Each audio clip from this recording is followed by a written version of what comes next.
Good morning, good morning. How you doing this morning? Well, let's proceeding through creation here. Now we're going to do day 5 and part of day 6. I'm going to stop before we get to man. We'll take up man next week. So we're going to talk about the creatures of creation. I use that word only because we're mainly going to be pointing out why evolution can be seen in the creation. I said that wrong. Why evolution is blown apart due to the creation, and the idea behind dinosaurs being millions of years old. So let's start with a word of prayer. Thank you, Lord. Oh, thank you and praise you, Lord, so much for this time we get to spend in your word. And we praise you and thank you for this time that we can help to understand you a little bit better. We give you all the praise and thanks. In Jesus' name I pray. Amen. Okay. So let's get some verses in here. And I got some cool pictures to show this time. Where is my verses one? There it is.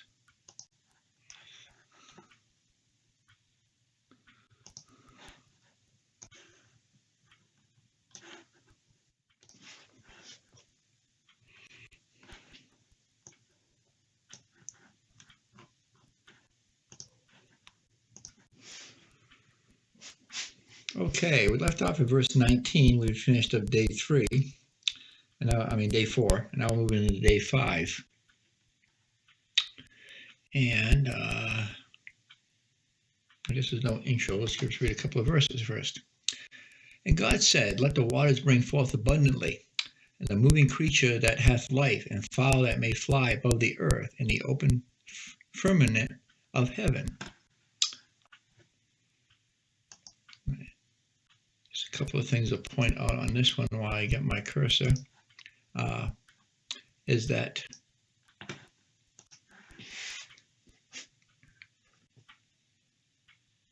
we're talking about sea creatures here and flying creatures. And so that's primarily what day 5 is about. And of course, the open firmament, we're talking about the area between Earth and, better known as the first sky. Remember that firmament we talked about in that last picture. And let me show that real quick so we know we're all on the same page. Plus, I'll get my pictures up here ready to advance.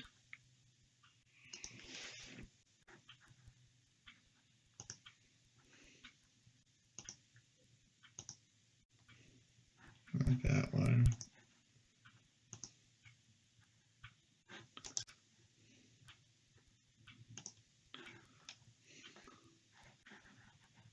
This one. Okay. And now I need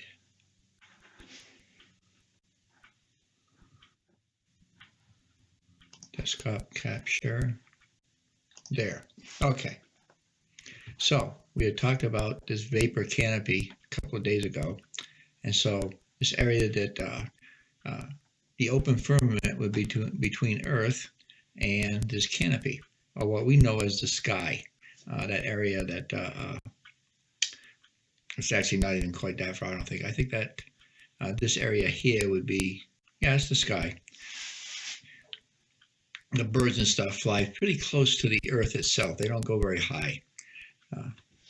Maybe then they did, I don't know. But so that's the flying birds, and also ones that come out of the water. And that's one we're going to kind of look at today, because many people try to say that the creatures we're talking about here are things like crocodiles, and it didn't include the dinosaurs. And I want to kind of focus on that as to kind of show you why the current animals we know and love at one point were dinosaurs. And so that's what we're going to concentrate on when we take a look at this particular days of creation. Okay, verse 21.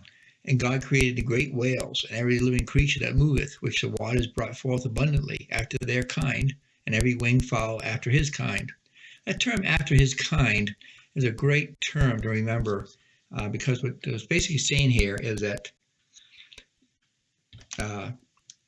people who believe in evolution believe that that we started out in this kind of goo chemical, and that through attrition or through constant changes in our environment that we progressed to become, first off, we became an animal similar to monkeys and things of that nature. We're talking about humans.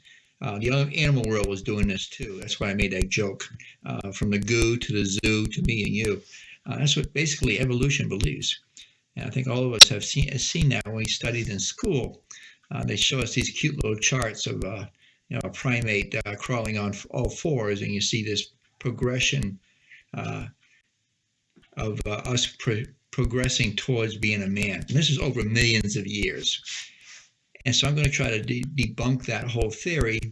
I think I already did by the fact that certain things have to exist together.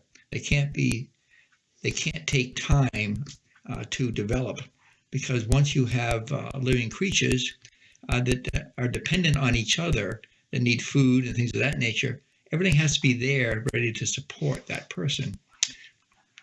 And that's why I don't believe you can do the millions of years thing. But after their kind, and the other thing the evolutionists try to claim is that we're constantly getting better and better, and that we're still I can't even think the right term. We're still progressing in our evolution, and they try to prove things like when an animal changes due to environment, like it's called adaptation. For instance, the dog family. We know that, like the dogs family, there's probably 300 breeds of different kinds of dogs. So that during creation, God made one dog, okay, and then over the changes through the years, they adapted to their environment, and they became things like different kinds of dogs. And those different kinds of dogs interbreeded and became different other kinds of dogs. That's why we have little dogs, we have big dogs, we have dogs that work real hard. I remember I had a border collie at one point. That thing loved the herd thing. It would even herd the kids. But they were adapted to be herding dogs, and over the generations, they developed into really good herding dogs. Some of the other dog breeds, like the Alaskan Husky, had a really thick fur. It was used in Alaska for pulling dog sleds. So it developed this thick hair. So that's adaptation. And that's what we're talking about after their kind. So just because an animal changes for its environment doesn't mean that it changed, it evolved. It didn't evolve anything. A dog is always a dog is always a dog. A dog never became a cat. And so that's the idea, is that if we all came from like one pot of goo and we developed into all these different creatures, that we've never seen that proven. And the thing about science is, the scientific theory is that it's provable, it's repeatable, and even a theory has to have basis in fact. And there's no. If you actually read the book of evolution, it's actually a theory. It's not fact. They've never been able to prove it. So that's my little piece on that. I'm not really good at explaining that part, but maybe the rest of this will be better. So that's what after this kind means. So that once it was a dog, it stayed a dog. It may have adapted to its environment, but it still came. Cats became cats. Now you have different kinds of cat. You got a house cat. You got a lion. You got tigers. You got panthers. They're all in the cat family, but they're still cats. They still act like cats. But they just breeded. And most likely, over time, they adapted to their environment. Like the fastest cat, I think, is the leopard. It became really good at chasing down its food because its food was really fast. So it adapted and built up muscle masses over time to where it was able to catch its food. So that's what it means by and its kind. And God saw that it was good. And really, if you start studying DNA and genetics, you really find out that God actually built all these different kinds of breeds into the DNA. and the DNA allowed them to change as they were adapting to their environment. Very similar thing happens to us. Is that we don't change, we're still humans, but that like some humans have more hair than others. That maybe they came from an ancestry that lived in the north, so they developed more hair to help keep them warm. That's the basic idea. It's not so much in humans, but that happens a lot in the animal kingdom. So what I want to do is here, winged fowl is mentioned in the Bible. And so I really want to concentrate. I want to read something based on the fact that Job mentions some of this stuff. When God was talking to him towards the end of Job, he relayed to us some information that helps us to see these actual dinosaurs. And right off the bat, let me tell you right now, the name dinosaur was first developed. I was going to do it later. That's a good time to do it. Because actually in the Bible, you're going to see words like levarichin, which we're going to talk about right now, dragon. You see things like, another one we're going to talk about is this, we'll get to that in a minute. It's another verse in Job talking about things that are land creatures. But the word dragon, but the actual word dinosaur is a fairly new word. It was used when they started finding these bones, the dinosaur bones. It was about 1841. This man by the name of Sir Richard Owen, an English biologist and pathologist. A pathologist actually studies bones, particularly prehistoric ones. Came up with the name dinosaur to describe the extinct reptile fossils. The name comes from the Greek words dinos, meaning terrible, and sauros, meaning lizard. So it just basically means terrible lizard. And that's where dinosaur came from. So we got that out of the way. And so I'm going to read, it's pretty lengthy. It's about 30 verses total. I skipped around a little bit. But I want you to listen really carefully and listen to some of the things that God tells Job here. And think about and try to picture in your mind what kind of animal he's describing. Canst thou draw out Leviathan with a hook, or his tongue with a cord which thou lettest down? That sounds like fishing, and that's what it is. Canst thou put a hook into his nose, or bore his jaw through with a thorn? Will he make many supplications unto thee? Will he speak soft words unto thee? Will he play with him as a bird, or wilt thou bind him for the maidens? I was put him in a cage as like a pet. Canst thou fill his skin with barbed irons, or his head with fish spears? Lay thine hand upon him, remember the battle, do no more. Behold, the hope of him is in vain. Shall not one be cast down even at the sight of him? None is so fierce that dare stir him up. Who then is able to stand before me? Who hath prevented me that I should repay him? Whosoever is under the whole heaven is mine. That was God made him. I will not conceal his parts, nor his power, nor his comely proportion. Who can discover the face of the garment? And who can come to him with his double bridle? Who can open the doors of his face? His teeth are terrible round about. His scales are his pride, shut up together as with a closed seal. One is so near to another that no air can come between them. They are joined one to another, they stick together, they cannot be sundered. By his nissings a light does shine, and his eyes are like the eyelids of the morning. Out of his mouth go burning lamps, and sparks of fire leap out. That's an important verse. Out of his nostrils goeth smoke, and as out of his seeth pot a cauldron. He breathed kindled coals, and a flame goeth out of his mouth. That's pretty plain right there. In his neck remaineth strength, and sorrow is turned into joy before him. The flakes of his flesh are joined together. They are firm in themselves. They cannot be moved. His heart is as firm as a stone, yea, his heart is a piece of the nether millstone. In other words, he has no compassion. When he raises up himself, the mighty are afraid. By reason of breakings, they purify themselves. The sword of him that layeth at him cannot hold the spear, the dart, nor the habergeon. He esteemeth iron as straw, and brass as rotten wood. Basically, he's so strong that he can bend steel like a straw, and brass like it's rotten wood. The arrow cannot make him flee. Sling stones are turned with him into stubble. Darts are counted as stubble. He laugheth at the shaking of a spear. Sharp stones are under him. He sharpeth stone pointed things upon the mire. He maketh the deep to boil like a pot. He maketh the sea like a pot of ointment. He maketh a path to shine after him.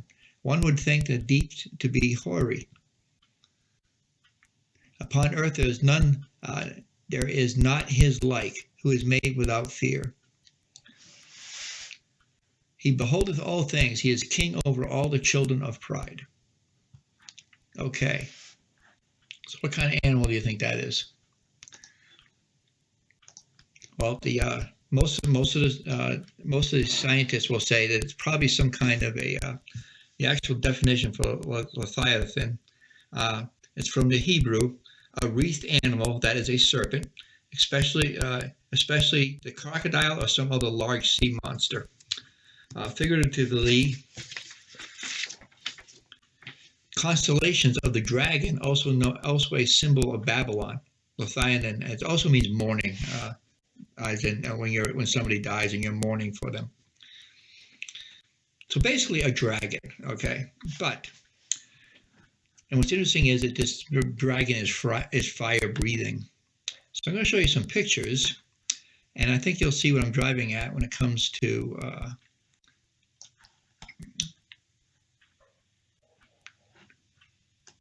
why I believe this is actually talking about a dinosaur. And that's the basic thing I'm trying to get across. Where did my pictures go? Capture. Oh, they're there. So there he is. That's a crocodile.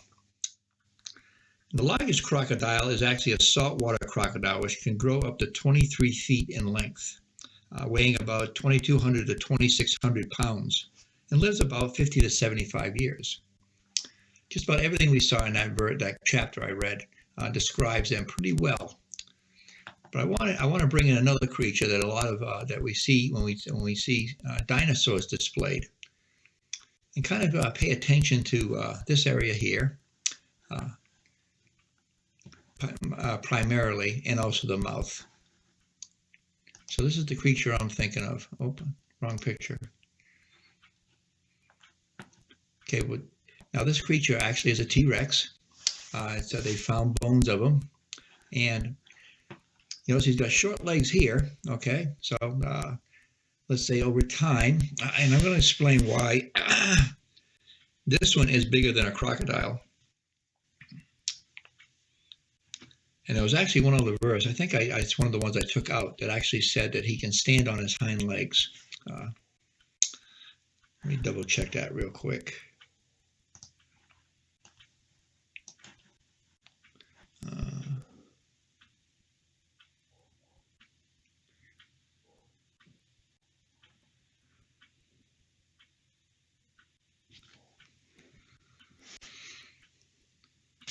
While you're looking at it, you can compare the two. Let me just talk about this T-Rex. T-Rex typically, from head to toe, let me bring that little picture in, it's better.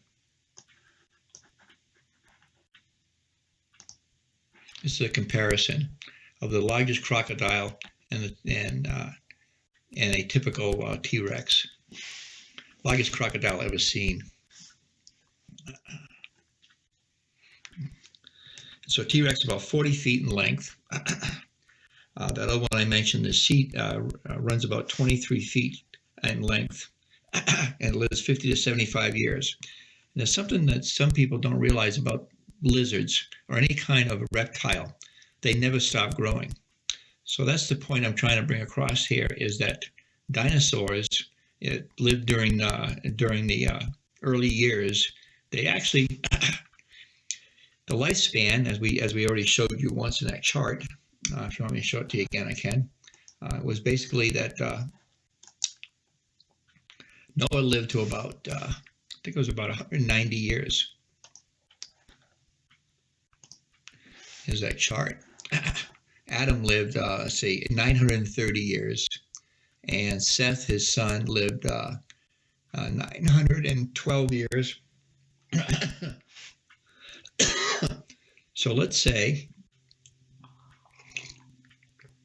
that the lifespan of a dinosaur during this same time frame, before the flood, we're talking, this is all before the flood, that dinosaurs were living then, and that and they were able to live even as much as 500 or 600 years. Remember, I just mentioned that a crocodile's average lifespan is 50 to 75 years. So let's say that and actually even today's reptiles, they grow quicker when they're young, and they start slowing down as they get older, but they still continue to grow. They never stop growing. And that's why you get some of these massive crocodiles. I've seen crocodiles. The average crocodile is probably only about,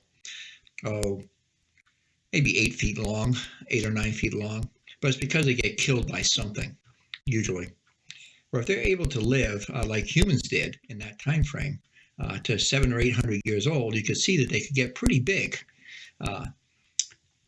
So this idea that the dinosaurs could not exist back here, why? Why couldn't they? And so that's what I'm trying to prove here. So we're going to talk about one other one too, and it's a land creature, and a God describes him too. But let me just go back to where we were. Okay, there's our crocodile, and there's the comparison between the two. Like I said, a typical T-Rex was only 40 feet long, so that it's not much bigger than the classic. There's one there. Than the classic crocodile. But like I showed you, this hind leg area here. See how it kind of looks? All you'd really have to do is shorten these legs over time. Remember, this one here could be 400 or 500 years old. Let's say as a youngin, this leg here grew, and these ones didn't grow so well. Well, you can see that if these were a lot shorter, that it would look a lot like a crocodile. Notice this leg area back here. Don't that look really similar? And it's got scales on it, and of course the other thing is the mouth. You see this mouth here, and then there's a crocodile's mouth. And the funny thing about crocodiles, and that's what he was talking about, is that as you can hold their tongue down, you can't hold their mouth open. Those verses in there are on that too. Because I was taught when I was near areas where crocodiles and alligators were, is that you could actually step on their mouth and hold it closed. But if any part of your body ever got on the inside, that they could crush your leg and pulverize it. And there's actually some other verses I'm going to show you that talk about the fact that the T-Rex had that same power. They could crush things with their jaws. But if their mouth is closed, if you ever seen them when they transport crocodiles, they tie their mouth shut with a rope. And I think that even said that kind of in one of the verses. Maybe I should have talked about this before I read it, but you're welcome to go back to chapter 41 and read it again. Let me just see if there's if I can pick out a couple of those verses I just mentioned. There's one here. His teeth are terrible, roundabout. You can see the teeth roundabout. And if you go back to the T-Rex, you get the same idea. See those teeth roundabout? See, I think God is actually describing these. And what's happened since then is the crocodile has gotten smaller because they don't live as long.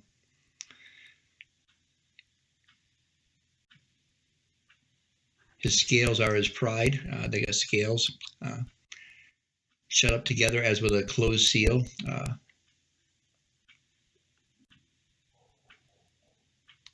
There was one other. Let me bring that other picture too. There was one other animal that kind of reminded me a little bit of this too, and so that it could have been another adaptation. Let me just bring this picture up, and that's this one here, because it was talking a little bit about these scales on the back. I thought it might be talking about this one also, but that, and again, realize that all we can find is bones of these. So what their skin actually looked like is speculation.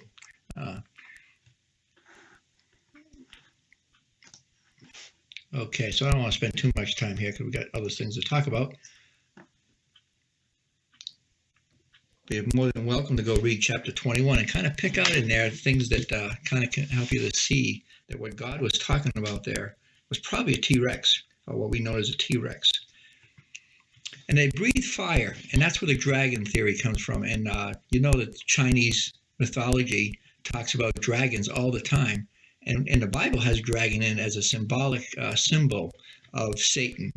And so that's how Satan got that name as Leviathan, is that there's some dual meaning there. As we get closer to Revelation, you start seeing this symbology used as a dragon, and the dragon is always depicted as being Satan, as an evil thing. Okay, so some other things to consider about this. Let's see, where am I on my notes?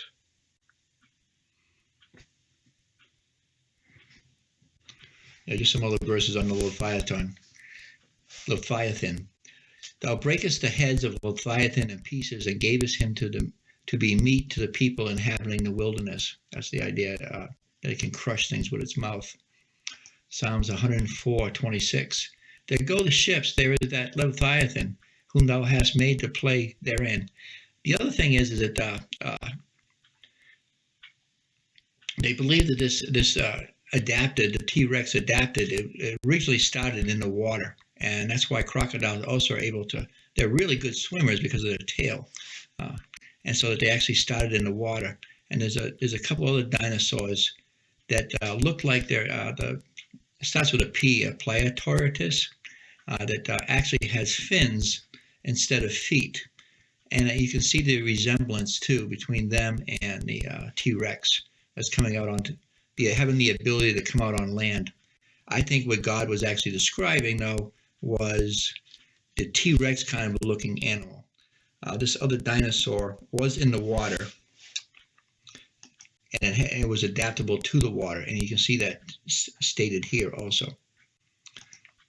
Okay, Isaiah 27:1. This is probably my favorite verse. In the day the Lord with his sore and great and strong sword shall punish Leviathan, the piercing serpent. So here he spells it all out for us. Even Leviathan, that crooked serpent, and he shall slay the dragon that is in the sea. So it definitely points out exactly who this person is. It's a serpent. It connects it to the dragon, and the current day dinosaurs that they're trying to push as being millions of years old could definitely have been in existence during Adam's time. Okay. There's also another quick theory, is it, let's say that all of these things were in the area near where Adam was. That's where the animals started, and they were spreading out from there. And it's kind of interesting that at the flood, that most of these became fossilized, and fossils, and when human tissue gets compressed for a period of time, I forget how long it is. It's not that long. I think it's like about a year or two. It turns into oil. And it's kind of interesting, that whole area where where the Garden of Eden and Adam and Eve started is probably the richest area for oil reserves in the world. Like it had the highest level of content of some kind of animal that turned it all into oil. I guess a little side note on there.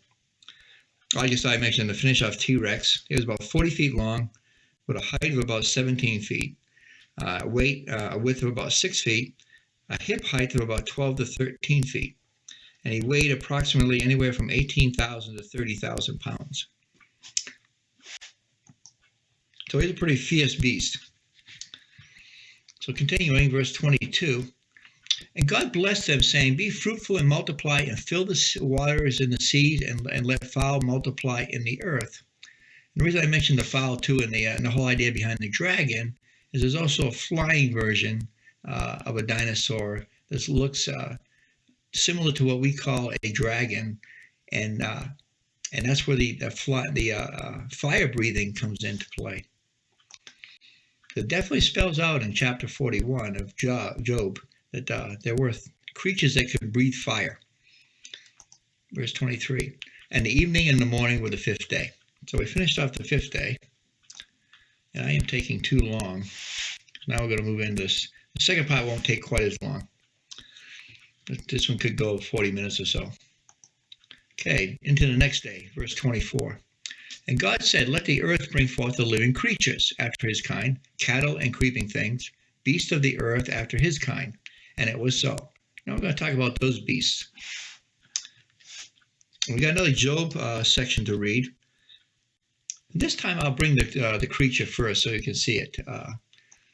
Well, this one's a lot shorter, so let me just read it. It's in Job 40, 15 through 24.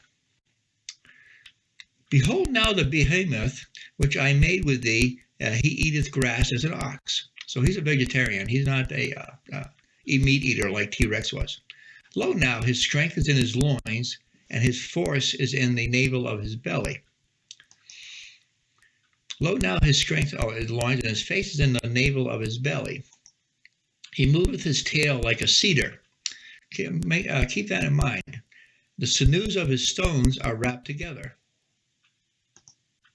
His bones are as strong pieces of brass. His bones are like bars of iron. Very strong animal. He is the chief of the ways of God. He that made him can make his sword to approach unto him.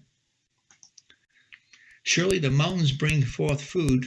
In other words, he needs a lot of food, where all the beasts of the field play. He lieth under the shady trees, in the covert of the reeds and fens. The shady trees cover him with their shadows. The willows of the brook compress him about. Behold, he drinketh up a river. So he has to drink a lot of water. And hastens not. He trusteth that he can draw up Jordan into his mouth. Basically saying that he could draw up the whole river Jordan into his mouth. That's a big animal. He taketh it with his eyes. His nose pierces through snares.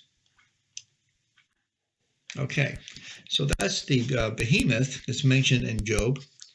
Now I want to show you this creation. So a couple of things we mentioned in there. Okay. So I want you that most people believe that what Job is talking about here, what God is talking about, is either an elephant. And I want you to make note of his tail. Okay. Or a rhinoceros, or a hippo, and notice his tail. Okay. I think you know where I'm going.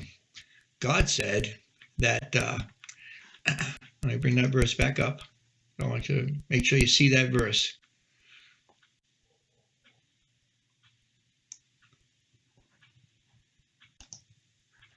It moveth his tail like a cedar. Okay. Well, cedar is a tree. And it's not a very small tree. There's a cedar with a man leaning against it. Here's another one. These are quite old ones. Of course, you know, trees they continue to grow forever. And this is a young one. And this is actually one that's in the Middle East. So that's why I brought this one. Still a very big tree. If you look close to it, you can see that little chair next to it. So it's right there. So you can see this is a big tree. So if you're like me, I don't see that tail like a cedar. And I don't see that tail like a cedar. So that leaves one other animal that it could be. And that's that one. Now that's a tail like a cedar. And I think we all know what this animal is. It's a Brontosaurus rex. And I believe that's what God was describing. It's actually a vegetarian. Oh, there's those flying birds in the picture here. Those are the ones that breathe fire that I think is described in that other one. So that was my basic idea, my defense of the idea that God's Bible is correct and all the other theories about evolution are not correct. I think God himself described in the Bible dinosaurs. And that, so I hope that I convinced you also, and that we can all agree that creation happened in 6 days. The other thing they'll always say is things like, well, you know, a dinosaur, you can't fit many dinosaurs on the ark. And I said, well, yeah, you can, in an egg. They laid eggs. We found plenty of dinosaur eggs. So the 2 eggs that God put on the ark were eggs, not full-grown dinosaurs. Plus, they grew very slowly. Like I mentioned, they had 800 or 900 years to grow. So that I think we've all seen those pictures in the cartoons of the baby dinosaurs, how tiny they are. So if you take a couple of 1-year-old dinosaurs with you, they're no bigger than a dog. And that's the idea that the reptile continues to grow for its entire life. So on to verse 25. And God made the beasts of the earth after his kind, and cattle after their kind, and everything that creepeth upon the earth after his kind. And God saw that it was good. So that's where we're going to stop today. Just one final little note to throw in there.